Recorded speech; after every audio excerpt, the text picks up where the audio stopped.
Hey, comment ça va? Bon, j'espère que vous allez bien. Je me présente pour ceux qui ne me connaissent pas, donc je m'appelle Antoine Montsergent, membre de l'association ouvrière des Compagnons du Devoir. Et aujourd'hui, je me retrouve avec Gaël, donc on va vous parler du potager. Je laisse Gaël se présenter. Salut, moi c'est Gaël Kasprac, je fais partie aussi de l'association ouvrière des Compagnons du Devoir.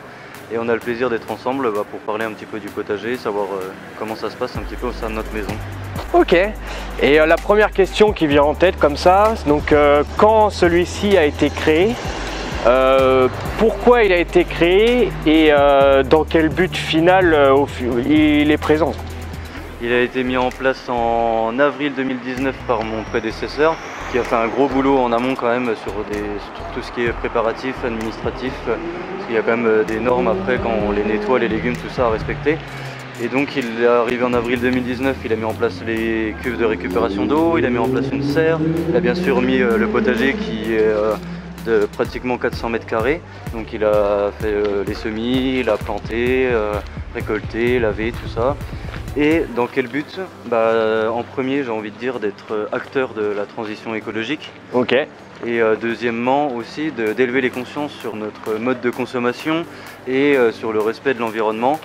Et également qu'on est capable maintenant de manger de façon saine dans notre maison et de pouvoir aussi réduire les coûts en termes de fruits et légumes pour notre maison aussi. Ok, oui, ce qui représente quand même une grosse portion du budget, j'imagine, pour la maison, le coût de l'alimentaire. Étant donné qu'on est un centre de formation et qu'on a aussi des apprentis, ça fait vite du monde. On peut vite arriver à un effectif entre 110 et 120 personnes le midi et le soir au niveau des repas. Ok, oui, c'est vrai que ça commence à faire du monde. Donc on va pouvoir aller voir le potager, donc les différents légumes, fruits qui s'y trouvent, et Gaël va nous présenter tout ça. Un petit peu, ouais.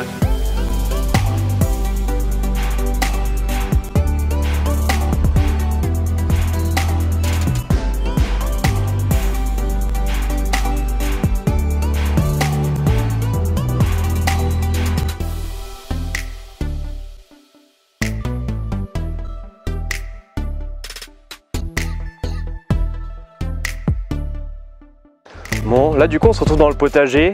La question qui me vient aussi à l'esprit, Gaël, c'est depuis quand t'es arrivé toi dans ce potager? Alors moi, en raison du coronavirus, du coup je suis arrivé en retard, donc je suis arrivé fin mai sur Albi et dans le potager. Donc avec du retard, il y avait beaucoup de choses à mettre en place aussi et beaucoup de sélections à faire dans le potager parce que c'était un petit peu la friche, car mon prédécesseur lui il est parti en février. Du coup il y avait une personne entre temps qui l'a un peu entretenu, mais il travaillait en même temps, donc si tu veux entretenir 400 mètres carrés tout seul en sachant que tu travailles la journée, c'est pas évident. C'est très compliqué. Hein. Donc moi quand je suis arrivé fin mai, il y avait toutes les semis qui attendaient encore sous la serre, donc c'était assez intense au début. Ouais. Ok. Bon du coup on va suivre Gaël qui va nous présenter les différentes plantes et légumes qui s'y trouvent. Là moi quand je suis arrivé, c'était la friche ici. Donc il y avait des choux qui étaient montés en graines, il y avait des côtes de bête montées en graines, des radis montés en graines, des fleurs de partout, enfin on savait pas trop où aller, il y avait de la salade encore un peu partout. Donc j'ai dû faire beaucoup de sélections en premier lieu. Mais avant j'ai commencé sur la zone là-bas avant. Donc on va aller faire un tour, on a commencé par les courgettes. Donc là quand je suis arrivé, il y avait les côtes de bête qui étaient montées en graines, qui faisaient plus de 2 mètres de haut. Avec des graines partout. Bon, les oiseaux ils aiment bien ça, donc ils aimaient bien se poser dedans et tout, donc ça c'est bien pour le côté faune. Ensuite il y avait de la facélie, donc la facélie c'est un engrais vert avec des fleurs violettes, je pense que vous avez déjà dû voir ça, c'est sûr. Et donc en premier lieu j'ai débroussaillé une fois, ramassé, redébroussaillé une deuxième fois parce qu'il y avait pas mal de liserons aussi. Et ensuite, on avait un tas de terre compostée qu'un artisan avait déposé ici.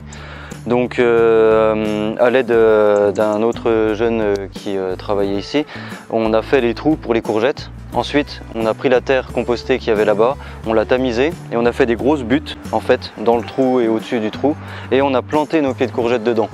Ensuite, on a mis du fumier végétal, c'était de la terre qui avait été, de l'herbe qui avait été stockée là-bas, qu'on a mis autour de la butte. Et ensuite, on a fait un bon paillage autour des courgettes pour garder l'humidité et pour la protéger de la chaleur également. Et qu'est-ce que tu appelles des liserons? Le liseron, c'est cette plante-là. Enfin, c'est vraiment très envahissant, quoi.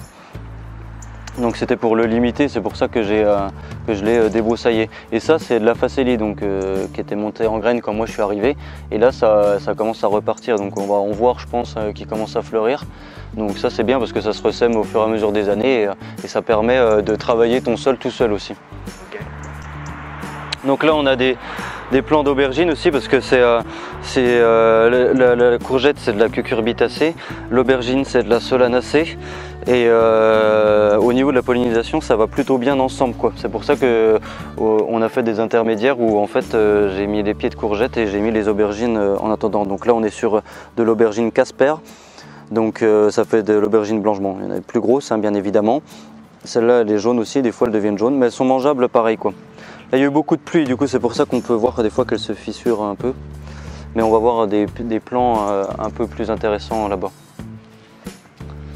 Donc ça c'est pour les courgettes. Ensuite au début il y avait encore les côtes de bête là, on a dit allez on vire encore les côtes de bête et on a grandi. Donc là on peut retrouver des courges aussi, c'est de la musquée de Provence.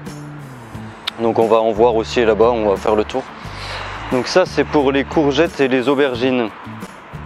Ensuite, on s'est dit, parce que le but aussi c'est de sensibiliser les gens de notre maison, mais c'est aussi sensibiliser les gens de l'extérieur, parce que là on est quand même en ville, on est dans un quartier d'Albi, donc le fait d'avoir mis les tomates, là, on a décidé de mettre les tomates ici pour que les gens découvrent un peu aussi comme que les tomates, si tu veux, ça pousse pas au supermarché, quoi. Donc du coup on a mis les pieds de tomates ici. Donc on a mis aussi des œillets d'Inde entre, on a mis aussi des poivrons. Et les œillets d'Inde c'est pour tout ce qui est pucerons, tout ça, ça les déstabilise si tu veux sur les pieds de tomates, quoi. Donc le jardin est bien divisé à plusieurs types de sections pour chaque type de légumes et de plantes.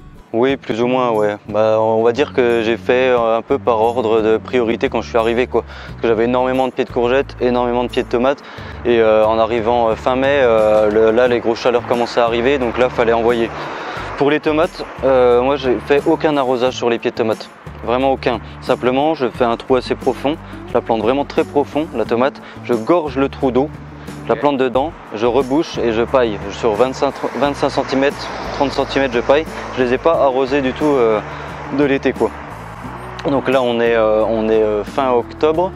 Bon là ça va être la fin là, donc on va bientôt avoir fini. Mais tout l'été aucun arrosage, quoi. Là on peut voir un goutte à goutte, mais c'était essentiellement pour les poivrons parce que les poivrons ils avaient quand même besoin de flotte un petit peu cet été quand même. Donc j'ai quand même fait passer un goutte à goutte. Le goutte à goutte c'est le tuyau marron qui... Ouais voilà c'est ça, quoi. Goutte à goutte, donc la poivron, œillets d'Inde, donc les pieds de tomates. Donc là les courgettes, là c'est des navets. Ah bah, la facélie on en voit encore là ici qui repousse. Ça c'est des navets, donc là il faut que j'attende encore, c'est un peu long à lever. Et après ça je les semé à la main et après je les sépare tous les 10 cm à peu près. Okay. Je les sépare, tac, je les enlève, c'est un peu serré, je les mets de côté, voilà. Et à chaque fois que je récolte comme ça, je pose au sol et ça se décompose après et ça me fait la bonne matière organique, quoi. Ensuite, là c'était des carottes, mais ça n'a pas trop marché cette année. J'avais fait des bacs en fait qui sont percés en dessous, donc en fait j'avais décomposé un petit coup le sol. J'avais mis de la terre tamisée aussi, j'ai mis des carottes, ça a marché un peu, mais c'était pas non plus fulgurant, quoi. Donc là on est sur différentes variétés de tomates. Mais là par exemple je vois une tomate qui m'intéresse. Je vois par exemple cette tomate juste ici là. Oui. Pourquoi elle est verte et on voit qu'elle est craquelée? Bah là elle est verte parce qu'elle n'est pas encore mûre et on a eu beaucoup d'eau ces derniers temps. Donc le fait qu'il y ait trop d'eau, en fait elle gonfle et elles explosent, quoi. Okay. Donc le fait c'est qu'il faut prévenir avant. Donc là c'est ce que je fais, c'est que je les récolte, j'essaye du moins de les récolter avant qu'elles craquent, même si elles sont vertes. Je les stocke dans le local que j'ai là-bas, dans du papier journal et je les laisse mûrir tranquillement. Okay. Et après je fais mes rotations, tout ça au fur et à mesure, quoi. Donc là oui, tomate, toujours quelques poivrons au milieu aussi. Pourquoi les poivrons au milieu comme ça? Bah pareil, c'est deux plantes qui s'associent bien. Et donc le poivron lui il a besoin de chaleur, de soleil, mais il se plaît bien aussi à l'ombre des tomates, quoi. Okay. Donc voilà, là on a de la côte de bête. Le poivron aussi, je reviens, c'est une solanacée aussi, hein, le poivron. Comme l'aubergine, comme la tomate aussi, c'est la famille, on appelle ça, c'est la famille des solanacées, quoi. Et la famille des solanacées qui comporte? Bah, là essentiellement on a des tomates, on a des poivrons, on a des aubergines aussi. Ok. Ouais. Donc là on est sur de la côte de bête, donc la côte de bête c'est de la famille des amarantacées, parce qu'on peut voir que quand elle monte en graines ça peut ressembler à l'amarante. L'amarante qu'on a là-bas, on ira faire un tour après plus tard si tu veux, pour montrer l'amarante. Donc ça c'est la côte de bête, c'est pas du tout contraignant quoi, que ce soit en termes de qualité de sol, en termes de climat, c'est vraiment pas contraignant quoi. Donc là on a deux types de côte de bête, donc il y en a de la rouge, il y en a de la blanche, des fois il y en a de la jaune aussi, mais on n'en a pas. Et donc à la récolte c'est encore plus simple, donc c'est ça qu'on mange sur la côte de bête. Bon après il y en a qui font les feuilles aussi, ça fait office d'épinard si on veut. Et en fait toujours partir de l'extérieur à l'intérieur. Et après même à la main, tac, on l'arrache comme ça et voilà quoi. Donc ça va vraiment très vite quoi. Ok, donc c'est juste un arrachage rapide. Ouais voilà, et ça repousse direct sur le pied quoi. Ok. Ah oui, ça voilà. repousse directement à l'endroit où tu as arraché. Ouais voilà, c'est ça. C'est-à-dire juste ici là, vous voyez. Ouais voilà, ça va repartir dessus quoi. Bah là on peut voir des jeunes pousses par exemple. J'ai récolté il n'y a pas trop longtemps. Et tac, ça repart sur le pied quoi. Ok. Ça je vais mettre de côté, je les emmènerai au chef après. Voilà, et là c'est des choux qui ont poussé tout seuls. Donc il y en a là qui vont repartir à monter en graines. Il y en a qui ont poussé tout seul, je les ai laissés parce que pardon, j'avais la punaise du chou. En fait, si tu veux, ça ressemble au petit gendarme, tu sais, rouge, avec les petits trucs noirs dessus, t'as déjà vu ça? Ouais, je vois les petits gendarmes. Donc là, on avait la punaise du chou aussi qui venait dessus et c'était rempli là. Ils aiment bien la chaleur, c'était rempli là cet été. Du coup, je me suis dit, bah, je vais laisser ceux-là tout seul, quitte à ce qu'ils se fassent bouffer. Et moi, mes choux que je vais planter, je vais bien les couvrir, les protéger du filet aussi. Là, c'est des pommes de terre. En fait, il y avait un sac qui traînait dans le local, je pense, l'année dernière, un sac de supermarché. Des patates germées, j'ai dit bon on va essayer, on était quand même fin juin, donc c'est pas trop la période pour lancer de la patate, enfin c'est un peu tard quoi je trouve. Donc là en fait c'était des restes de terre compostées comme celle-là, ici. J'ai fait 4 buts, j'ai mis les pommes de terre dessus et j'ai paillé avec du foin quoi que j'ai tondu et j'ai paillé au fur et à mesure et après je les bute comme ça en fait. Okay. Après bon ça va pas trop donné quoi, ça a fait des petites pommes de terre, bon c'est quand même bon la petite pomme de terre mais voilà quoi. Après une méthode que j'ai fait pendant le confinement, c'est une petite aparté mais je fais chez mes parents, j'ai posé du compost par terre, j'ai posé les pommes de terre, j'ai recouvert de tonte fraîche, j'ai remis du compost, j'ai remis des pommes de terre, remis de la tonte fraîche, de la paille et ça a super bien marché. Sur 2 étages ça a super bien marché. Là on est sur des jeunes salades que j'ai repiquées. Donc on verra sous la serre en fait j'ai une ligne de salade, je les ai prises et je recoupe un tout petit coup les racines en fait et après je les repique dans le sol. Donc là au début c'est toujours comme ça, elles galèrent un petit peu à repartir mais après elles repartent bien. On verra des salades plus tard là-bas que j'ai repiquées et qui sont bien reparties déjà. Ici c'est des salades que j'ai semées directement en pleine terre, donc là elles sont pas encore levées. Il y a de l'adventice mais l'adventice mauvaise herbe entre guillemets qui poussent mais pas encore les salades. Bon ça c'est vraiment de début de semaine donc il va falloir attendre un petit peu quand même. Ensuite il y a cette plante, ça c'est de la tanésie en fait et en fait je l'ai utilisée pour contrer une maladie que j'ai eue sur les pieds de tomates le long de la clôture là-bas qu'on a vu tout à l'heure. En fait j'ai eu l'alternariose, c'est une maladie cryptogamique, c'est un champignon en fait qui vient boucher les vaisseaux où la sève passe et du coup ça pourrit le légume, enfin le fruit pour la tomate. Et du coup en fait j'ai utilisé les petites fleurs jaunes là comme ça, j'en ai récupéré plusieurs et j'en ai fait une infusion que j'ai diluée avec de l'eau, j'ai fait à 10% je crois. Et j'ai fait ça pendant 2 semaines, une fois par semaine pendant 2 semaines. Et ça a contré, ça n'a pas tout enlevé, mais ça a contré, j'ai nettoyé tous les pieds. Et après bon les pieds n'étaient pas très beaux et après ils sont repartis, ça m'a redonné des belles tomates. Et ça nous a permis d'avoir des grosses tomates à manger. Donc voilà, là un petit point sur de la roquette qui a repoussé tout seul en fait. Donc je l'ai nettoyé autour, j'ai tout recoupé et après je vais récolter les jeunes pousses. Là j'ai fait ça c'est début de semaine, hein, recoupé, il n'y avait rien et là c'est en train de repartir. La jeune pousse est quand même meilleure que la grosse pousse comme on peut voir là-bas. La jeune pousse est meilleure quand même. Donc là tu peux en manger comme ça. Hein.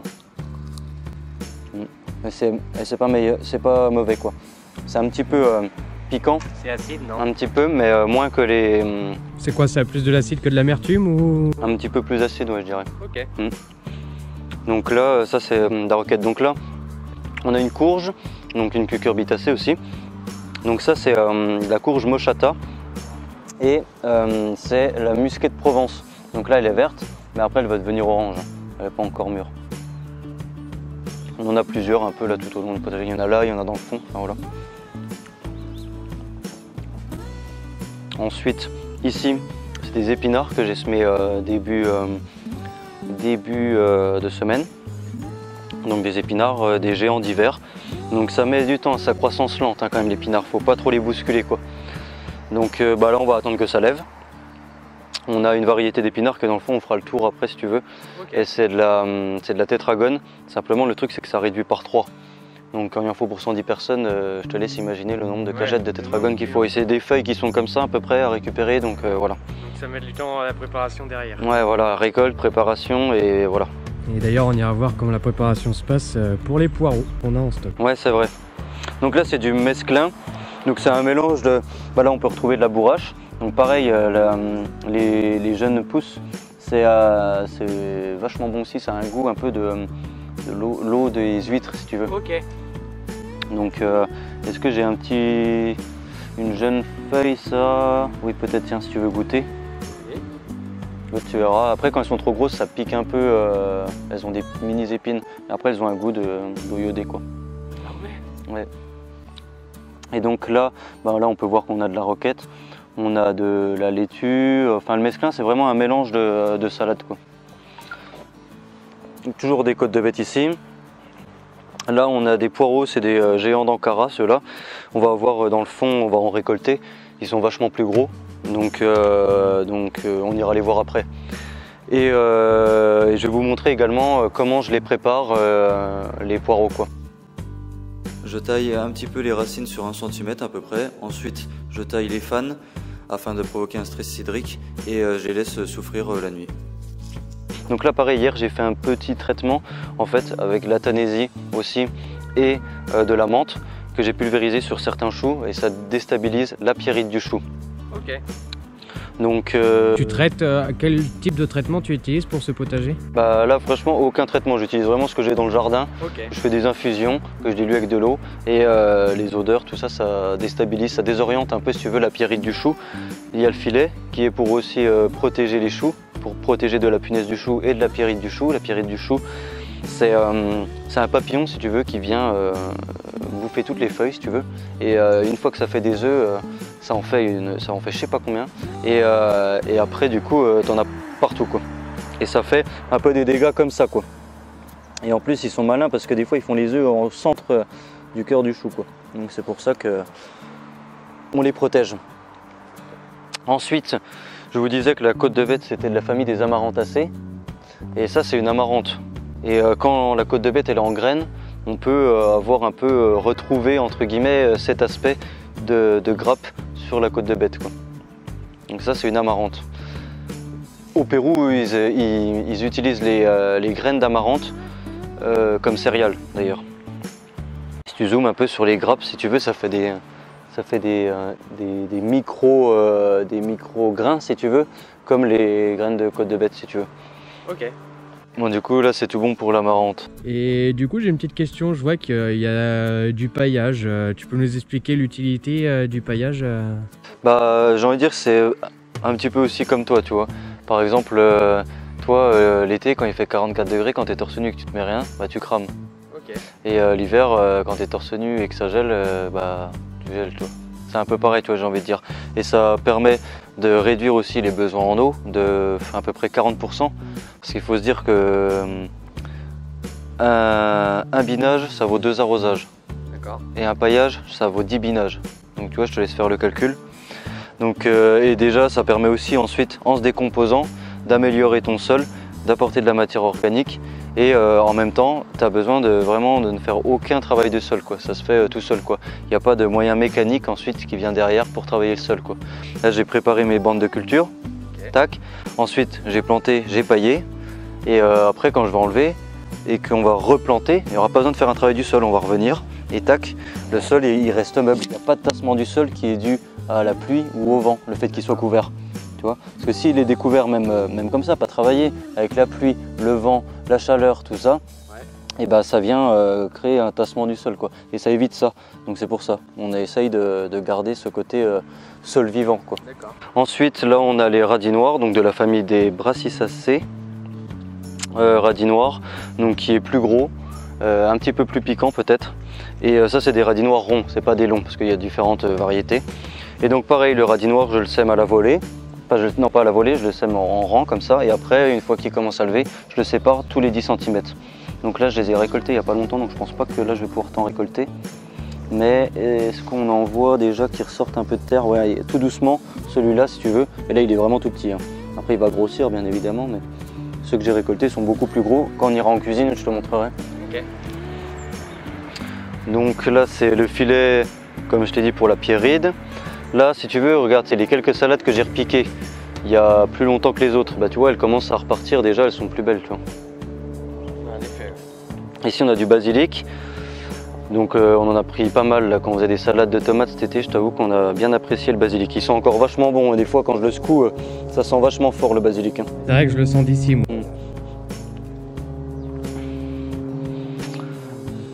Là quelques poireaux avec des soucis, donc les plantes là c'est pour attirer quand même, il faut des fleurs, faut attirer des abeilles, il faut attirer des insectes et tout. C'est super, ouais, voilà, c'est super important quand même de créer entre guillemets un écosystème dans la ville, c'est important quoi. Là on a une courge, je l'ai protégée parce qu'elle avait tendance à se faire un petit peu bouffer, tu vois, à se faire grignoter. D'ailleurs là ça va un peu mieux, mais elle avait tendance parce que j'ai des petits rats, tu vois, et du coup les on va pas dire les ils me grattent un peu, enfin, bref. Alors ici on a des poireaux sauvages qu'on appelle ail blanc aussi. Donc ça des fois c'est des poireaux qui poussent tout seuls. Là on me les a ramenés, moi je les ai repiqués. Ils sont vachement plus petits hein, mais en soupe on peut les prendre et ça se mange aussi bien en soupe. Beaucoup en soupe, c'est bien. Okay. Ici après quoi d'autre? Bah là on a les aubergines qu'on parlait tout à l'heure, là on les voit un peu mieux tu vois. Les aubergines blanches là on les voit un petit peu mieux. Ici tu vois. Et en effet. Donc ça c'est la fleur de l'aubergine. La petite fleur donc violette qu'on peut voir juste ici. Donc là toujours des choux. Ici il y avait du persil mélangé à des carottes. Là le persil, moi j'en ai récolté un peu déjà pour le chef. Mais après moi je le coupe l'hiver, là. Je le coupe à ras et puis après il va repartir quoi. Là toujours des côtes de bête, aubergines. Toujours les tomates. Bon celle-là je t'avouerai que les tomates indigo là les grosses, ça a moins bien donné que certains pieds de tomates quoi. Oui. Elles ont eu du mal à mûrir, elles ont éclaté très vite aussi. On a réussi à en avoir mais pas autant que ce que j'espérais quoi. Après toujours pareil, aucun arrosage, juste du paillage. Et au niveau des tomates cerises par contre, les tomates cerises brun de muguet, et ça a super bien marché quoi. Franchement on a eu une production là cet été, c'était tous les 2 jours on avait au moins 10 kg. Au mois d'août là c'était tomates cerises plein pot quoi. Là c'est des betteraves rouges qu'on a. Donc là pareil j'en ai déjà récolté pas mal, ça va être la fin donc je vais pas tarder à tout enlever. Bon là il y en a, tu vois on les voit, bon elles sont un peu petites. Oui. Donc là j'ai enlevé les plus grosses pour essayer de laisser grossir les autres. Bon celle-là était un petit peu plus grosse. Mais voilà, ouais, betterave rouge. Donc ça va pas trop mal marcher la betterave rouge, c'est vraiment simple. Hein. Franchement c'est pareil, j'ai semé à la volée, j'ai séparé et l'avantage de la betterave rouge c'est que quand on les sépare, par exemple quand elles sont proches, que on les sépare, et on peut la repiquer. Donc les plants que je prenais, j'allais autre part et je les repiquais dans le sol. D'accord. Ouais. Bon puis là on rappelle qu'on est quand même fin octobre, donc le jardin peut être, le potager excuse-moi, peut être moins en fleurs qu'au mois d'été. Ouais c'est vrai. Ouais. Donc là c'est des poireaux, bon là ils sont encore un peu plus jeunes ceux-là, là je les ai repaillés aussi. Donc voilà le poireau, je vais vous montrer après la préparation. Et après moi le poireau, ce que je fais, c'est que je fais un sillon. Ensuite j'arrose de purin d'ortie ou du purin de fougère. Et ensuite dans mon sillon je fais un trou et je plante mon poireau parce qu'il faut vraiment que ce soit profond parce que c'est essentiellement le blanc qu'on mange sur le poireau si tu veux.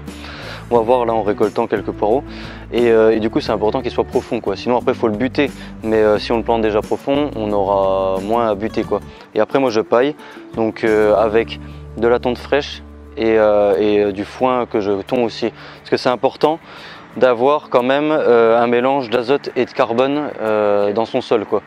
On dit que pour qu'un sol soit équilibré il faut quand même qu'il y ait plus de carbone que d'azote. Mais il ne faut pas que ce soit 50% d'azote, 50% de carbone. Il faut vraiment qu'il y ait toujours plus de carbone que d'azote.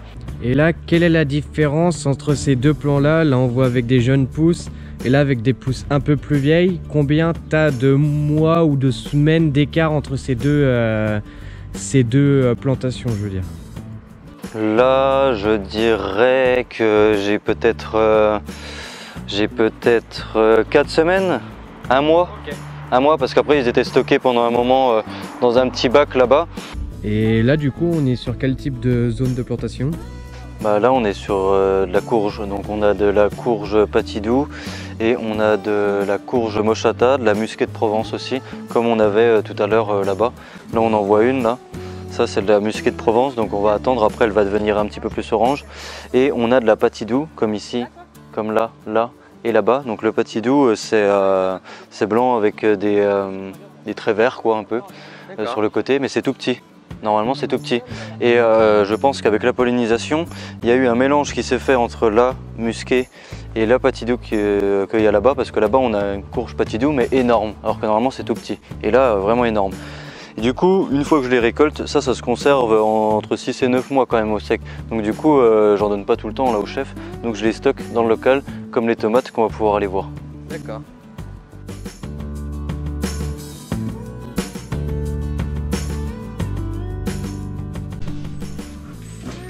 Donc là c'est le local. On a des outils, on stocke un peu tout, donc des fois c'est un peu serré, mais là je stocke mes légumes aussi. Donc là, comme je vous ai dit, les tomates avec le papier journal pour les laisser mûrir. Par exemple, celle-là, elle était verte et là, je vais pouvoir l'amener au chef, quoi. Et aussi mes potimarrons, mes courges qui sont ici. Voilà, là j'ai encore des tomates dans la cagette, des tomates vertes là que je laisse mûrir. J'ai récolté ça début de semaine, donc là on va attendre un peu. Donc voilà, mais là ouais, ça fonctionne plutôt bien.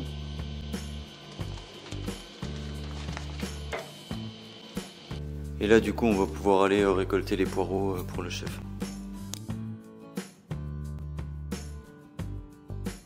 Là c'est le poireau, et pareil le poireau, donc là je l'ai déjà fait 2 fois. En fait quand il fait beaucoup de feuilles comme ça, je les taille pour les forcer, pour créer un stress hydrique et pour les forcer à grossir, à repartir du pied quoi. Donc bon là maintenant ils sont bons, il faut que je les récolte là pour la soupe là. Donc je vais pas les recouper quoi. Juste pour la préparation quoi. Quand je vais aller les laver, si tu veux là, bah, je vais le récolter celui-là tu vois.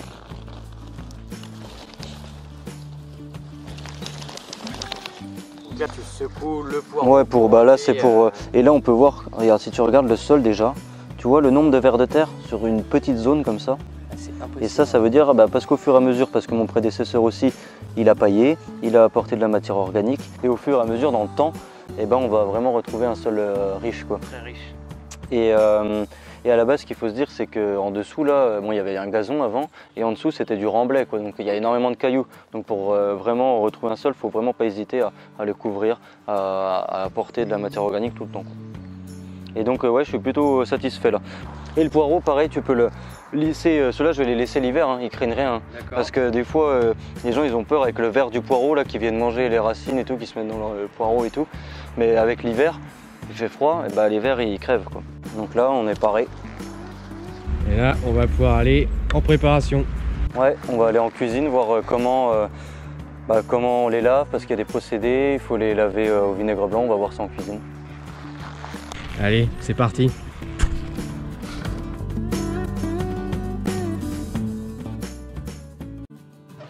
Donc là on va se diriger vers la serre, on a donc la serre qui est là, là il y a des bacs, il y a un peu plus d'aromatique, donc tout ce qui est ciboulette, verveine, menthe, menthe poivrée. Et là c'est 3 nouvelles jardinières, donc là je vais bientôt remettre de la terre dedans pour fabriquer des petites serres quoi, donc avec des fer-tors les croisés mettre une bâche comme la serre quoi, et ça fera des petites serres pour les aromatiques, puisque le chef lui sa cuisine elle est là, qu'il puisse vraiment prendre les aromatiques qu'il a besoin là quoi, parce que le basilic il était dans le fond du potager, enfin quand il cuisine il va pas aller à chaque fois au fond du potager, donc c'est encore des choses qu'on doit encore peaufiner pour mettre en place ça correctement quoi. Donc là on va aller faire un petit tour dans la serre aussi. Bon là il y a un peu de soleil donc il doit faire chaud. Donc pour ça qu'on a un thermomètre quand même pour réguler un peu. Donc là on va la laisser ouverte d'ailleurs parce que là il fait quand même 37 degrés dedans. Bon il fait un peu plus frais et c'est vachement plus humide que le mois d'août. Donc en soi ça va. Chaleur, lumière et eau c'est la photosynthèse donc c'est bien. Donc bon bah là on a les tomates pareil qui vont partir dans bientôt, très bientôt. On a de la salade, on a épinards, navets, radis noirs. Mesclin. J'ai ressemé de la salade parce qu'il y en a certaines qui n'avaient pas levé. On a encore des poivrons, on a des poivrons piments aussi qui sont là. Donc là il y en a un qui s'est fait bouffer. Donc celui-là du coup je le laisse là. Et après ça va repartir. Ça c'en est un qui a poussé tout seul de l'année dernière si tu veux. Et j'en ai déjà récolté plusieurs sur un pied. Okay. Et comme tu peux le voir là on en a, oui, en effet, oui. On en a un paquet quoi. Donc moi je suis content quand c'est humide et qu'il fait chaud, ça aime bien. Donc là c'est l'idéal quoi. Et puis après, bah, c'est la zone où les semis sont stockés l'hiver aussi. Donc moi quand je suis arrivé en mai, il faut se dire que la serre c'était des cagettes de semis partout quoi. Et puis là on a de la physalis aussi. Donc ça c'est ce qui fait tu sais, le petit fruit orange à l'intérieur, tu as peut-être déjà vu ça. Bon là maintenant c'est sécos, hein, du coup t'en as plus, mais si tu veux à l'intérieur tu as un petit fruit orange. Bon là il est sec donc ça se mange pas, mais c'est vachement bon et vachement sucré. Par contre là je l'ai taillé, elle est déjà bien repartie, je l'ai taillée il y a un mois. Ouais c'est ça, ça doit être un mois. Elle est bien repartie, mais il faut se dire qu'elle venait jusque là, qu'elle prenait une place pas possible quoi. Okay. Donc à prévoir quoi. Ça s'étale un peu comme du framboisier quoi. Ouais voilà, prévoir de la place quoi. D'accord. Voilà. Et du coup, bah là, on va pouvoir aller en cuisine pour voir comment ça se passe pour le lavage des légumes, quoi. Quand je lave les légumes, au niveau du vinaigre blanc, le dosage avec l'eau, la blouse qu'on met, Charlotte, les mesures sanitaires qui sont mises en place pour laver les légumes. D'accord, bah allez, c'est parti. Bon, on se retrouve, comme vous pouvez voir, j'ai la Charlotte, le masque, la blouse et les surchaussures. Et je me suis lavé les mains bien sûr avant. Donc là, on va rejoindre Gaël donc, pour la préparation. Gaël, oui. Il est là, en train de préparer. Donc là, j'ai mis de l'eau avec du vinaigre blanc. Donc là, il y a le protocole. Donc voilà, là tout est prêt. Mais je crois qu'il manque quelque chose là, Gaël. Ah oui, je crois bien aussi. C'est les poireaux, je crois qu'on a laissé sur la terrasse. On va aller les chercher. Allez, c'est parti. Donc voilà, les poireaux. Voilà les poireaux. Bon alors, on n'a pas besoin de toutes les fans là de poireaux. Du coup, je vais te montrer, on va les couper, on va regarder un peu, on va les couper. On va enlever ce qui est mort, tu vois. Ça marche. Et puis après, tu les mets dans l'eau, tu vois. Je vais montrer, tac, tu coupes à peu près par là. Ok, donc je laisse aller 25 cm de... Voilà, ils sont à peu près comme ça, là c'est bien. Tac. Après, dans l'eau, tu nettoies bien la terre qu'il y a dessus, comme ça, et après tu laisses tremper pendant un quart d'heure pour bien désinfecter le poireau. Ok, ça marche. Voilà, je te laisse faire, moi je vais préparer l'étiquette. Ok, donc les étiquettes qui servent à... Ensuite on va mettre sur la cagette pour mettre après en chambre froide pour en cas de contrôle. Si un contrôle, ils savent qu'il y en a pour tant de poireaux, il y a la date, il y a l'endroit, il y a le poids, le nombre de pièces, et au moins voilà, c'est carré. Ah oui. Mais attends, je pensais à ça parce que à la base t'es pas maraîcher, de quel métier es-tu? Ah, moi à la base je suis jardinier paysagiste. Ok. Et seulement j'ai eu l'opportunité là sur le Tour de France que je fais de participer à ce projet quoi. Ok. Et puis ça m'intéresse quand même le maraîchage, du moins le potager. Depuis tout petit ça m'a quand même toujours un peu botté, donc je me suis dit bah tiens c'est l'occasion. Et puis même au niveau, c'est un travail où il faut savoir travailler en autonomie, donc donc là c'est l'opportunité complète quoi. D'accord. Ouais, puis on est assez libre de planter ce qu'on veut et tout. Donc, oui c'est ça, t'as pas de restriction de produits derrière, c'est toi qui fais en fonction des besoins de la maison. Ouais voilà c'est ça quoi. On est le combien? On est le 24 hein? Ouais, c'est ça. Oui, voilà, c'est pour ça. Et puis même au niveau du relationnel par rapport au personnel, quoi. Je vois dans le compost, là, quand je suis arrivé, ils avaient vite fait des fois de mettre un petit peu tous les restes, quoi. Et du coup, là, j'ai fait un peu le point avec eux, parce qu'on composte pas tout et n'importe quoi, tu vois. Oui. Et puis vu que là, on rentre vraiment dans une optique de bio, quoi, donc... et même les relations avec le chef, quoi, c'est intéressant, quoi. Il me dit, bah tiens, est-ce que tu as tant de poireaux? J'aurais besoin de tant de poireaux pour un tel moment. Je lui dis, bon bah non, j'en ai que tant. Du coup, lui, ça lui permet de commander la différence, quoi. D'accord. Voilà. Du coup, là, maintenant, ça se passe comment? On doit attendre... Il y a une étape en Bah là, tu vois, si on suit le protocole, après, il faut mettre le produit à tremper 15 minutes. Ensuite, après, on va rincer à l'eau claire 2 fois au moins. Donc après, on va alors bien rincer les poireaux. On mettra une cagette propre, celle-là elle va aller dehors et ça va le compost. Ok. Et puis j'ai une cagette en plastique propre qu'on va mettre sur la balance, on va peser. Ensuite les petites étiquettes tu vois, que j'ai pré-remplies là, coller sur la cagette et on va mettre en chambre froide après. Ok, ça marche. Bon allez, à toutes. À toutes.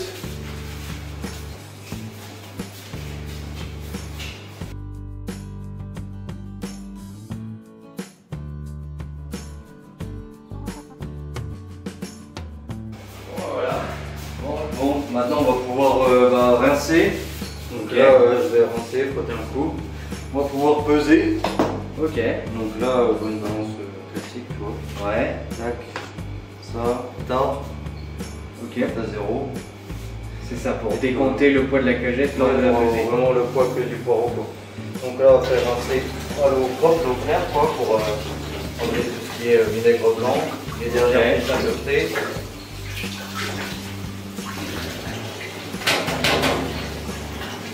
Donc juste un rinçage comme ça permet d'enlever tous les petits restes, le vinaigre blanc aussi, tout ça propre quoi, avec de l'eau pure, claire, parce que là ça, à la fin au final ça traînait dans l'eau où il y avait de la terre, tout ça quoi. Ok. Et pourquoi un nettoyage et pourquoi utiliser du vinaigre blanc pour nettoyer les légumes? Le vinaigre blanc en fait c'est tout aussi efficace que l'eau de javel et c'est quand même un peu plus naturel. Quoi. Ok, ça marche. Je préfère rincer au vinaigre blanc que à l'eau de javel, tu vois ce que je veux dire? Ouais, oui c'est plus naturel au final. Oui. Donc bon. Et ça te rajoute pas un goût aux légumes que tu nettoies en mettant du vinaigre blanc? Non, pas du tout, parce que comme... Après, quand tu regardes, toi, si tu le protocole, il y a 5 litres pour 100 litres d'eau. Ok. C'est vraiment minime. Et après, là, notamment pour des poireaux, ils vont être cuits, chauffés, les légumes, tu sais, en quoi. Enfin, voilà, oui, après, dans tous les cas, c'est rincé, enfin voilà quoi. Avec la chauffe derrière, ça permet d'éliminer vraiment le reste de bactéries qu'il peut y avoir s'il en reste. Ouais, mais en soi, ok. Donc voilà, donc là, avec celui-là, on est à donc 877 grammes. Donc si tu veux, je te laisse noter là 5 poireaux. Tu marques 5 poireaux, 877 grammes.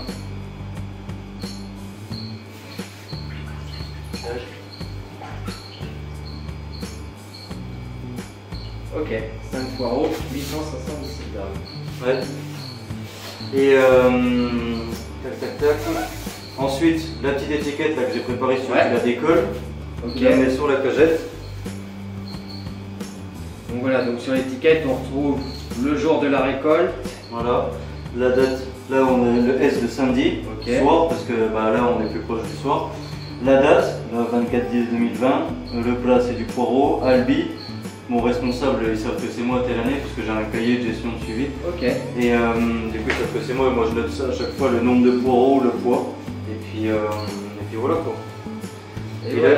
Et du coup là, maintenant après on va aller en chambre froide, je vais te montrer là où stocke les légumes et quoi poser. Bon bah je te suis. Là c'est la chambre froide, c'est là où je stocke tous les légumes, je les stocke ici quoi. Ok. Donc là c'est ce que j'ai récolté il n'y a pas trop longtemps, il y a de la patate douce, du radis noir, de la betterave. Là il y a encore de la betterave rouge, là il y a encore les potimarrons, tu vois que tu peux voir, les courges, tout ça.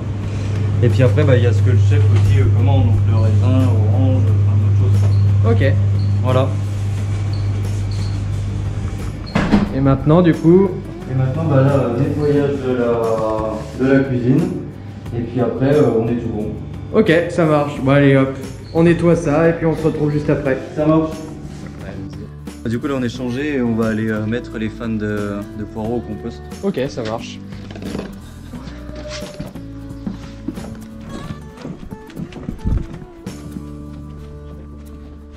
Le compost, il est derrière la serre.